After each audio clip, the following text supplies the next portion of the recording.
I was 18 years old when I got married. I belonged to a very conservative family, a Baloch family, where good daughters never say no to their parents. My father wanted me to get married, and all I said was, if that makes you happy, I'll say yes. And of course, it was never a happy marriage. Just about after 2 years of getting married, about 9 years ago, I met a car accident. Somehow my husband fell asleep and the car fell in the ditch. He managed to jump out, saved himself. I'm happy for him. But I stayed inside the car and I sustained a lot of injuries. The list is a bit long. Radius ulna of my right arm were fractured. The wrist was fractured. Shoulder bone and collarbone were fractured. My whole rib cage got fractured. But that injury that changed me and my life completely was the spine injury. Many people came to rescue. They gave me CPR. They dragged me out of the car. And while they were dragging me out, I got the complete transection of my spinal cord. Those 2.5 months in the hospital were dreadful. I was at the verge of despair. One day, doctor came to me and he said, well, I heard that you wanted to be an artist, but you ended up being a housewife. I have a bad news for you. You won't be able to paint again. Next day, doctor came to me and said, your spine injury is so bad, you won't be able to walk again. I took a deep breath and I said, it's all right. Next day, doctor came to me and said, because of your spine injury and the fixation that you have in your back, you won't be able to give birth to a child again. That day, I was devastated. I started to question my existence. Why am I even alive? So what kept me going was, one day I asked my brothers, I know I have a deformed hand, but I'm tired of looking at these white walls in the hospital and wearing these white scrubs. Bring me some colors, bring me some small canvas. I want to paint. So the very first painting I made was on my deathbed, where I painted for the very first time. What an amazing therapy it was. Without uttering a single word, I could paint my heart out. I could share my story. People used to come and say, what lovely painting. So much color. Nobody could see the grief in it. Only I could. And that day I decided that I'm going to live life for myself.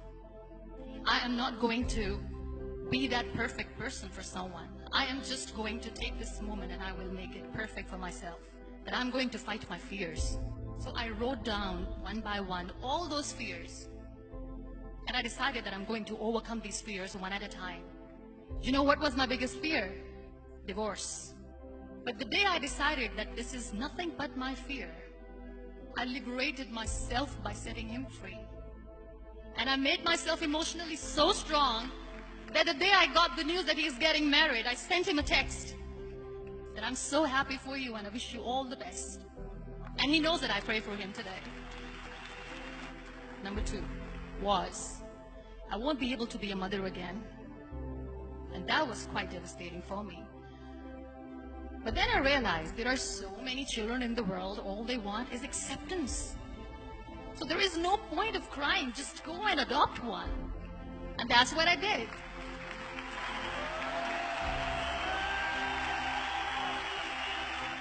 I gave my name in different organizations, different orphanages, and I waited patiently. 2 years later, I got this call from a very small city in Pakistan. I got a call and they said, are you Muniba Mazari? There is a baby boy and would you like to adopt?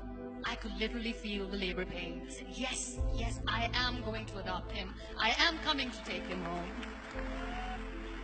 And that day, I was 2 days old, and today he's 6. You know, when you end up being on the wheelchair, what's the most painful thing? People think that they will not be accepted by the people because we, in the world of perfect people, are imperfects. So I decided to appear more in public. I started to paint. I have done a lot of modeling campaigns. I decided that I'm going to join the national TV of Pakistan as an anchor person. I became the National Goodwill Ambassador for UN Women Pakistan, and now I speak for the rights of women, children. I was featured in BBC 100 Women for 2015. I'm one of Forbes 30 under 30 for 2016. So when you accept yourself the way you are, the world recognizes you. It all starts from within. We have this amazing fantasy about life. This is how things should work. This is my plan. It should go as per my plan. If that doesn't happen, we give up. I never wanted to be on the wheelchair. Never thought of being on the wheelchair.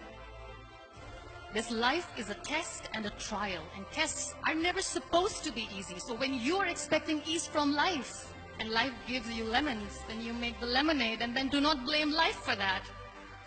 It is okay to be scared. It is okay to cry. Everything is okay, but giving up should not be an option.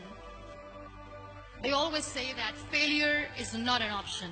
Failure should be an option, because when you fail, you get up, and then you fail, and then you get up, and that keeps you going. Embrace each and every breath that you are taking. Celebrate your life. Live it. Don't die before your death. Real happiness lies in gratitude. So be grateful, be alive, and live every moment.